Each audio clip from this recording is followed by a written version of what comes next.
My boss is accusing me of embezzling company funds. I've been in a coma for 6 months. The hospital social worker stood at the foot of my bed holding a manila envelope like it contained anthrax, her face arranged in that careful, neutral expression people use when they're about to ruin your life. I'd been awake for exactly 8 days, still couldn't walk without assistance, still had tremors in my left hand from the traumatic brain injury, still woke up screaming from dreams about the semi-truck that had crossed the center line on Route 33 and turned my Nissan Maxima into scrap metal. And now this woman, Linda Griffith, according to her hospital badge, was telling me I needed to read the documents she'd brought immediately because they were time-sensitive legal matters requiring my attention. I opened the envelope with hands that shook from more than just nerve damage. The first document was a civil lawsuit filed in Franklin County Court, dated 3 weeks ago. The plaintiff was Keystone Financial Solutions, my employer of 6 years. The defendant was me, Maxwell Grant, age 32, senior financial analyst.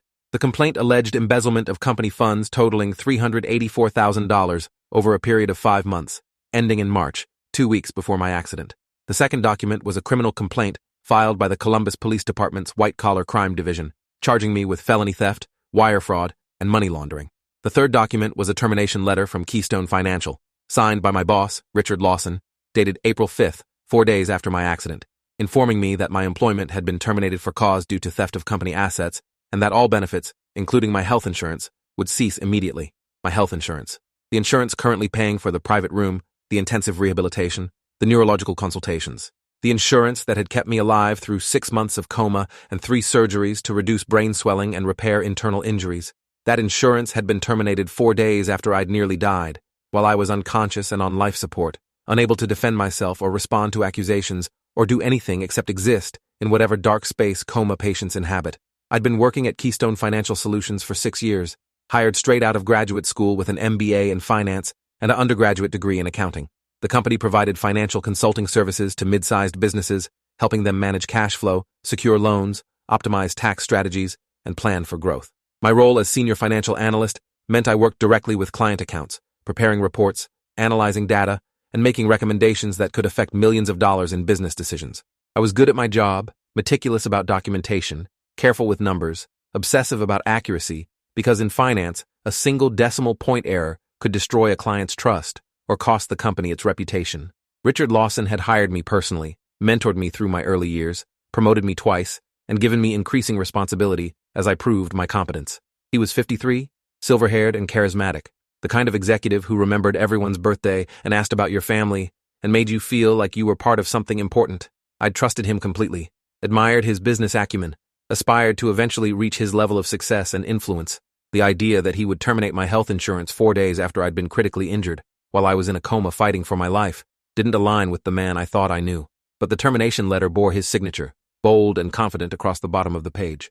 Linda Griffith waited while I processed the documents, her professional compassion evident, but constrained by whatever protocols governed her interaction with patients facing legal catastrophe. Mr. Grant, I need to inform you that the hospital has been notified of the insurance termination. Your account currently shows charges exceeding $420,000 for 6 months of intensive care, surgical procedures, and ongoing rehabilitation. The hospital's billing department has been attempting to contact you for weeks, but obviously you were unable to respond. They're prepared to work with you on a payment plan, but they'll need some form of financial commitment within the next 30 days, or they'll be forced to pursue collection actions. $420,000. Medical debt that would destroy my credit, prevent me from buying a home, follow me for decades. All while facing criminal charges for embezzlement I couldn't possibly have committed because I'd been unconscious during the relevant time period. Linda, these accusations are impossible. The lawsuit claims I embezzled money between October and March. I've been in a coma since April 3rd. How could I have stolen money while I was unconscious in this hospital? She looked uncomfortable, shifting the envelope from one hand to another. Mr. Grant, I'm not qualified to comment on the legal aspects of your case. I'm here to ensure you're aware of the situation and to connect you with resources. I can provide contact information for legal aid services, and the hospital has a patient advocacy office that can help navigate the billing issues. But I strongly recommend you consult with an attorney as soon as possible. After she left, I lay in the hospital bed staring at the ceiling tiles, counting the perforations in each square because focusing on something concrete helped prevent panic from overwhelming me. My neurologist, Dr. Raymond Fletcher, had explained that traumatic brain injury recovery involved not just physical healing, but emotional regulation challenges. The frontal lobe damage I'd sustained made me more vulnerable to anxiety, depression, and overwhelming emotional responses. Right now, I could feel panic building, could feel my heart rate increasing, could feel the edges of my vision darkening the way they did before a seizure. I pressed the call button for the nurse, and within 2 minutes, a young man named Justin arrived with the emergency anti-seizure medication doctor. Fletcher had prescribed for exactly these moments. "Mr. Grant, you okay? Your vitals are spiking." I showed him the documents, my hands shaking so badly the papers rustled like leaves. "Justin, I need my phone. I need to call my attorney, my family, someone who can explain what's happening. Do I have a phone? Did anyone bring me a phone?" He looked sympathetic but uncertain. "Your personal effects were logged when you were admitted. Let me check with the front desk about retrieving them. Just try to stay calm, okay? Your blood pressure is dangerous right now." My personal effects arrived 30 minutes later in a clear plastic bag. My wallet with $63 cash and a destroyed driver's license, a watch with a cracked face frozen at the moment of impact showing 6:18, and my iPhone in a shattered case that somehow still powered on when Justin helped me charge it. 6 months of missed calls, voicemails, text messages, emails, thousands of notifications from people who'd tried to reach me while I was unconscious. I started with voicemails, listening chronologically from April 3rd forward. My sister, Caroline, crying as she told me about the accident, begging me to wake up, promising she was handling everything. My best friend, Aaron, leaving messages every week updating me on his life and telling me stories like I could hear them. My mother, calling daily for the first month, her voice becoming more strained with each message as hope faded. And then, starting in late April, voicemails from people I didn't know, lawyers representing Keystone Financial Solutions, demanding I return company property and threatening legal action. Collection agencies asking about payment for hospital bills. A detective named Thomas Riley from the Columbus Police Department White-Collar Crime Unit, requesting I contact him immediately regarding an ongoing investigation.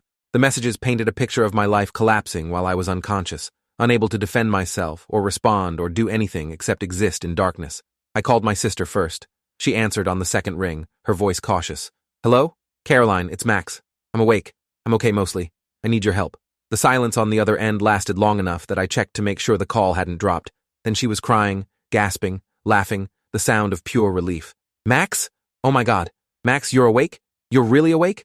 The hospital said you were showing signs of consciousness, but they wouldn't tell me more without authorization, and I've been going crazy. How are you? What do you need? I'm coming there right now."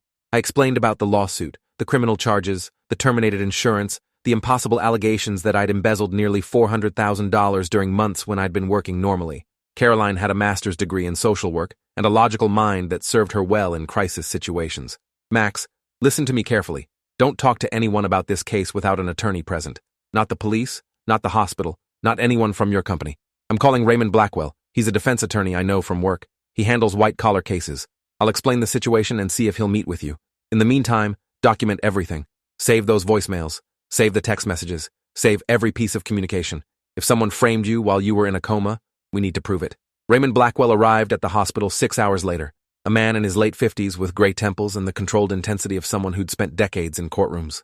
He'd brought a paralegal named Diana Foster, a sharp-eyed woman in her 30s who set up a laptop and began taking notes before Raymond had finished introducing himself. "Mr. Grant, your sister explained the basics. You've been accused of embezzling money from your employer during a time period when you were allegedly working normally, but you claim you were actually in a coma in this hospital for the past 6 months. That's a provable alibi if the timeline supports it. Let's start with the accident. Tell me everything you remember about April 3rd. I described my last clear memory, leaving the office around 6 p.m., driving home on Route 33, listening to a podcast about financial regulations, seeing headlights in my lane coming directly at me, then nothing. The next thing I remembered was waking up 8 days ago with Dr. Fletcher explaining I'd been in a coma for 6 months, following severe head trauma. "The hospital records will confirm your admission date and the fact that you were unconscious," Raymond said, making notes on a legal pad. "That establishes impossibility for any crimes allegedly committed while you were here. But the lawsuit claims embezzlement between October and March, before your accident. That's when we need to examine the evidence carefully."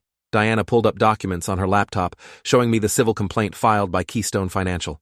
The allegations were detailed, claiming I'd created false vendor accounts, authorized payments to fictitious companies, and transferred funds to offshore accounts under my control. The complaint included bank statements, wire transfer records, and email communications allegedly sent from my company email address, authorizing the fraudulent transactions. "Mr. Grant, did you create these vendor accounts? Did you send these authorization emails?" I examined the documents carefully, recognizing my email address but not remembering any of these transactions. The vendors listed were companies I'd never heard of: Summit Consulting Group, Apex Advisory Services, North Star Financial Planning. The wire transfers totaled $384,000, sent over 5 months, always in amounts just under the threshold that would trigger additional oversight. I didn't create these accounts. I didn't send these emails. I've never heard of these companies. Someone used my email address and my authorization credentials, but it wasn't me. Raymond exchanged a look with Diana. That's your defense, but we need to prove it. Keystone's IT department will have logs showing when these emails were sent, from what IP address, using what device. If they were sent from your work computer during times when you were verifiably elsewhere, or if they show signs of being sent remotely, that supports your innocence. We need to hire a forensic IT specialist to examine the digital evidence. But there was a bigger problem, one Raymond identified immediately. Mr. Grant, these transactions allegedly occurred between October and March. You were conscious during that time, working normally. The coma only protects you from accusations about events after April 3rd. For the months before your accident, you need to account for your whereabouts and prove you didn't have opportunity to commit these crimes. Do you have documentation of your activities during those months? Calendar entries? Meeting notes? Travel records? I tried to remember specific days from months that felt like they'd happened in another lifetime, before the accident had split my existence into before and after. I worked regular office hours, usually 8 to 6. I had client meetings most weeks, traveled occasionally for consultations. My work calendar would show all of that, but Keystone terminated my access when they fired me. I can't pull those records without company cooperation. Diana made notes. We'll subpoena your work records as part of discovery. Email logs, calendar entries, security badge swipes showing when you entered and exited the building, everything. If the fraudulent transactions were processed during times when you were in meetings or traveling or otherwise occupied, that creates reasonable doubt. But Max, I need to ask you something difficult. Is there anyone at Keystone who might want to frame you? Anyone who had access to your credentials and the technical ability to impersonate you? The question hung in the air while I processed its implications. Someone at my company had stolen nearly $400,000 and made it look like I was responsible. Someone with access to financial systems, knowledge of my authorization credentials, and the technical sophistication to create fake vendors and process fraudulent wire transfers without triggering immediate alerts. Someone who'd waited until I was in a coma, unable to defend myself, before exposing the scheme and blaming me.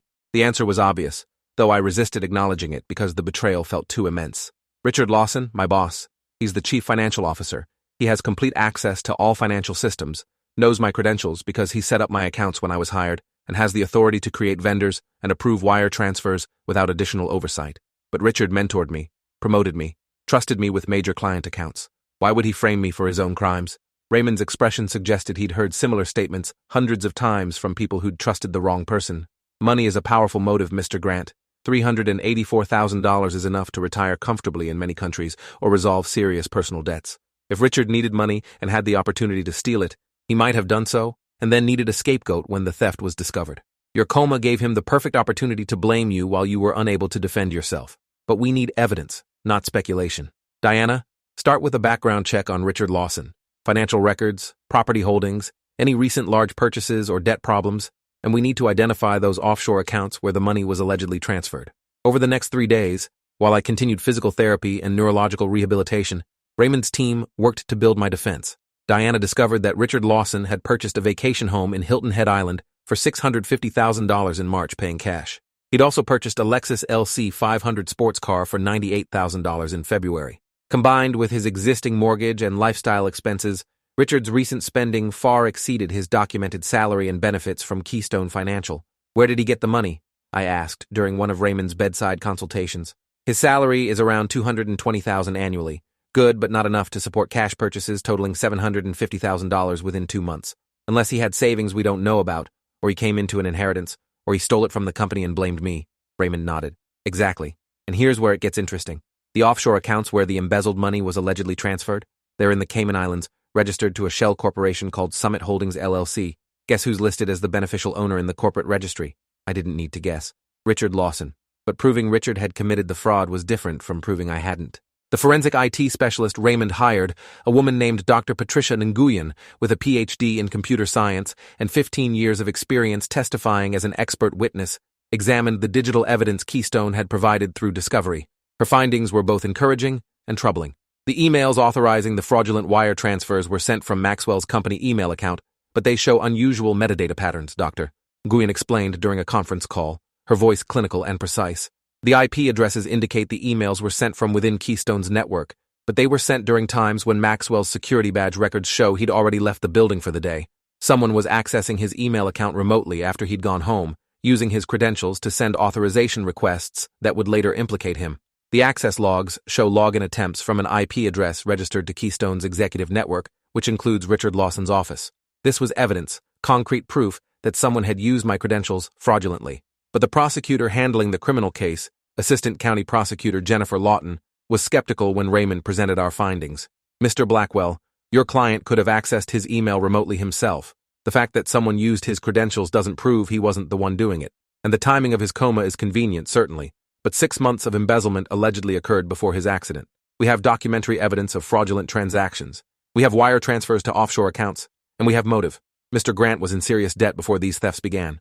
The debt claim was new. Shocking. What debt? I asked Raymond after the call ended. I didn't have significant debt. I had a mortgage, a car payment, student loans, normal obligations, nothing that would drive me to embezzle. Diana pulled up my credit report, which she'd obtained through Discovery. What I saw made my stomach drop. 3 credit cards in my name, showing balances totaling $89,000, all opened within the past year. A personal loan from an online lender for $45,000, opened in January. A line of credit secured against my home equity for $75,000, fully drawn. Combined with my existing obligations, the report showed total debt of $260,000, far more than my salary could support. Max, did you open these accounts? Diana asked carefully. Did you take out these loans? I shook my head, feeling panic rising again. I didn't open any of these. Someone stole my identity, created fake accounts in my name, borrowed money I never received. This is fraud, separate from the embezzlement charges. Someone has been destroying my financial life systematically. The pattern was becoming clear, though proving it would require more investigation. Richard had embezzled money from Keystone Financial, created fake vendors to funnel the funds to offshore accounts he controlled, and used my credentials to authorize the transactions so I'd take the blame. Then he'd opened credit accounts in my name, borrowing money that went to him while creating the appearance that I had financial motive to steal from the company. When the embezzlement was inevitably discovered, all the evidence pointed to me. My email authorizations, my supposed debt problems, my access to the financial systems. And when I'd had my accident and fallen into a coma, Richard had seized the opportunity to terminate my employment and my insurance, filing charges while I was unable to defend myself. It was sophisticated, cruel, and nearly perfect. Except he hadn't counted on me waking up. He hadn't counted on my sister hiring a competent attorney. And he hadn't counted on digital forensics revealing the IP address patterns that proved someone had used my credentials remotely. But we needed more than digital evidence. We needed to prove Richard had received the stolen money, that he'd opened the fraudulent credit accounts, that he'd deliberately framed me. Raymond hired a private investigator named Douglas Kellerman, former FBI agent with 23 years of experience in financial crimes. Douglas started surveillance on Richard, documenting his activities and spending patterns. Within 2 weeks, Douglas had compiled a portfolio of evidence showing Richard's lifestyle was inconsistent with his legitimate income. The vacation home in Hilton Head, fully furnished with custom interior design, costing an additional $120,000. The Lexus sports car, which Richard drove to the office daily. Regular dinners at expensive restaurants with his wife Victoria, where single meals cost over $500. Luxury shopping trips documented through social media posts, showing designer clothing and jewelry. This man is living far beyond his means, Douglas reported. His documented income is around $220,000 annually, but his spending in the past 6 months exceeds $800,000. The money has to be coming from somewhere, and the timeline matches perfectly with the embezzlement period. But the most damning evidence came from an unexpected source. One of the fake vendors Richard had created, Apex Advisory Services, had a business bank account at Regional Trust Bank. Raymond subpoenaed the account records, and what we found was devastating to Richard's defense. The account had been opened in November using fabricated business registration documents, but the signature on the opening paperwork matched Richard Lawson's handwriting. Deposits into the account totaled $138,000, transferred from Keystone Financial in response to fraudulent invoices for consulting services never rendered. The money had been withdrawn gradually through ATM transactions and wire transfers, but security camera footage from the bank showed Richard Lawson making several of the ATM withdrawals personally. "We have him," Raymond said, reviewing the bank footage with barely contained satisfaction. "This is Richard Lawson on camera, withdrawing money from a fraudulent vendor account funded by embezzled company money. This isn't circumstantial anymore. This is direct evidence of theft." We presented our findings to Jennifer Lawton, the prosecutor, during a meeting at the county attorney's office. Raymond methodically laid out the evidence. The IP address records showing my email had been accessed remotely after I'd left work. The credit accounts opened in my name that I'd never used. The bank records showing Richard had personally withdrawn money from fraudulent vendor accounts. The property purchases Richard had made using cash that couldn't be explained by his legitimate income. Jennifer reviewed everything carefully, her expression growing more troubled as the evidence accumulated. "Mr. Blackwell, this is compelling. If Richard Lawson was embezzling and framing your client, that changes the entire case. But I need to verify this independently. I'm going to request a forensic audit of Keystone Financial's books, and I'm going to interview Richard Lawson under oath. If your evidence holds up, we'll dismiss the charges against Mr. Grant and file new charges against Mr. Lawson." The forensic audit took 6 weeks, conducted by an independent accounting firm hired by the prosecutor's office. Their findings confirmed everything we'd discovered and revealed additional fraud we hadn't known about. Richard had been embezzling from Keystone Financial for 18 months, not just the 5 months alleged in the original complaint. Total theft exceeded $700,000, funneled through multiple fake vendors and offshore accounts. Richard had used my credentials to authorize approximately half the fraudulent transactions, but he'd also used credentials belonging to 2 other employees who'd left the company during the relevant time period. The pattern was consistent. Richard identified employees with sufficient access to authorize payments, used their credentials to process fraudulent transactions, and then either terminated them or waited for them to leave before the theft was discovered. I'd just been the most recent victim, and my coma had given him the perfect scapegoat. The audit also revealed that Keystone Financial's internal controls were deficient, allowing Richard to operate without adequate oversight despite his position as CFO. The company's board of directors had trusted Richard completely, never questioning his financial reports or requiring independent verification of major transactions. When the embezzlement was discovered in March, Richard had immediately blamed me, showing the board fabricated evidence of my supposed involvement. The board had accepted his explanations without conducting their own investigation, terminated my employment while I was in a coma, and filed criminal charges based solely on Richard's representations. "They owe you more than an apology," Raymond said after reviewing the audit findings. "They owe you damages for wrongful termination, defamation, and emotional distress. We're going to file a civil suit against both Keystone Financial and Richard Lawson personally." Richard was arrested on a Monday morning at his office, led out in handcuffs while his colleagues watched in shock.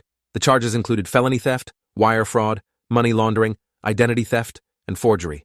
His bail was set at $500,000, which he couldn't make despite his recent spending spree because the court froze all his assets pending restitution proceedings. The arrest made local news because of the unusual circumstances. A CFO who'd embezzled over $700,000 and framed a comatose employee for his crimes. Reporters tracked me down at the hospital, wanting interviews and comments. I declined, following Raymond's advice to let the evidence speak for itself. The criminal case against me was dismissed 3 days after Richard's arrest, with Jennifer Lawton issuing a public apology for the prosecution. Mr. Grant was the victim of sophisticated fraud and identity theft. The evidence clearly shows he had no involvement in the embezzlement scheme and was himself victimized by the actual perpetrator. We regret the additional trauma he experienced while recovering from serious injuries. The apology was professional, appropriate, and completely inadequate for the damage that had been done. 6 months of my life had been stolen by the accident and the coma. Then I'd woken to find my career destroyed, my finances ruined, my health insurance terminated, and my reputation damaged by criminal charges. Even with the charges dismissed and the truth revealed, the scars remained. Keystone Financial's board of directors contacted Raymond, requesting a meeting to discuss settlement. They were facing potential liability, not just from my wrongful termination suit, but from clients who'd lost money due to Richard's embezzlement and inadequate company controls. The settlement negotiations took 3 weeks, but ultimately Keystone agreed to pay me $1,200,000 in damages, reinstate my health insurance retroactively to cover all medical bills, provide a written apology acknowledging my innocence, and offer me my job back at a senior level if I wanted to return. I took the money and the insurance, but declined the job offer. I couldn't imagine working for a company that had terminated me while I was unconscious and filed criminal charges without conducting proper investigation. Richard Lawson pleaded guilty to all charges in exchange for a sentence recommendation of 12 years in federal prison.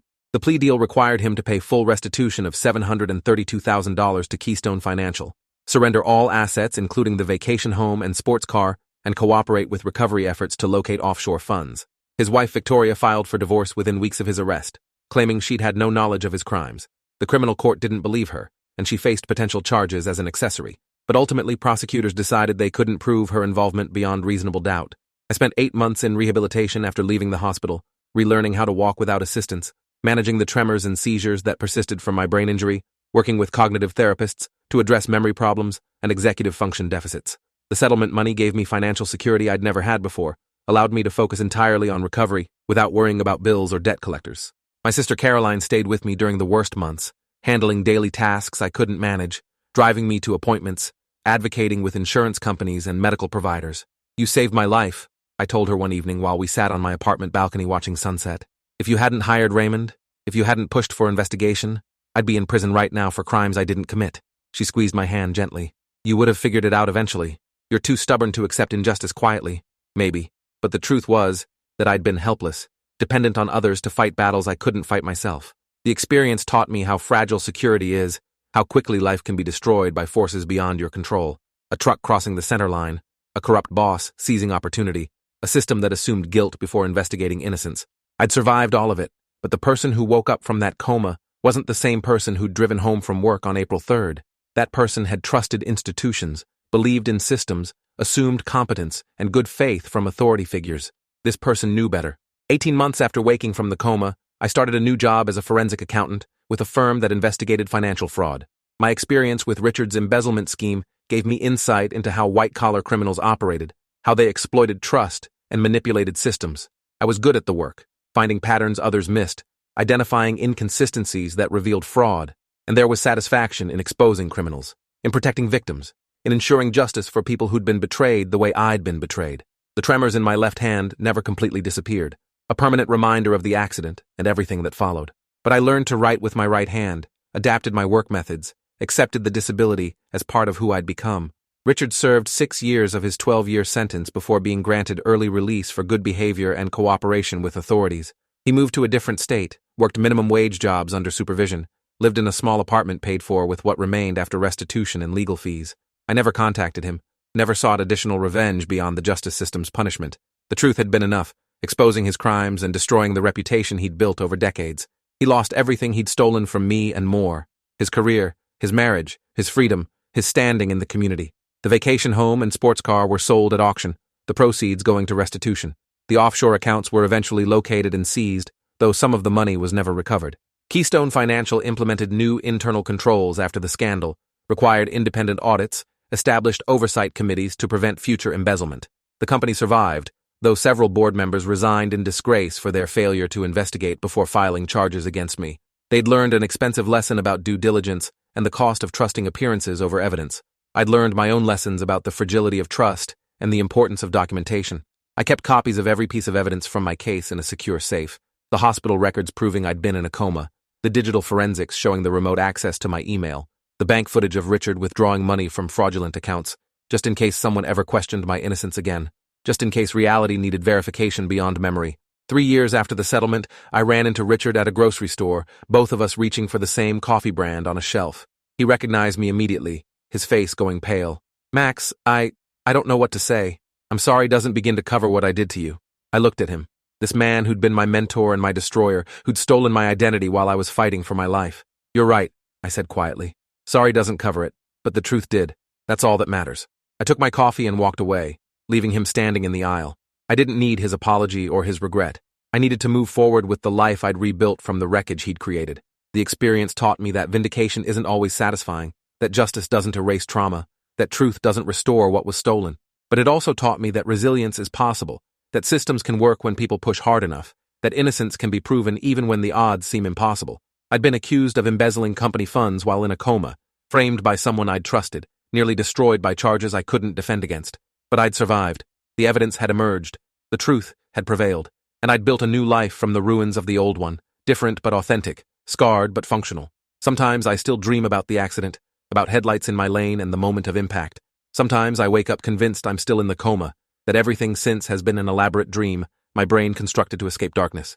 But then, I look at the evidence I keep in my safe, the documentation of what really happened, the proof of truth that exists independent of memory or perception, and I know I'm awake. I know I survived. I know the man who tried to destroy me while I was helpless lost everything he'd stolen, not through my revenge, but through the simple exposure of what he'd done. If you made it this far, hit like. You've earned it.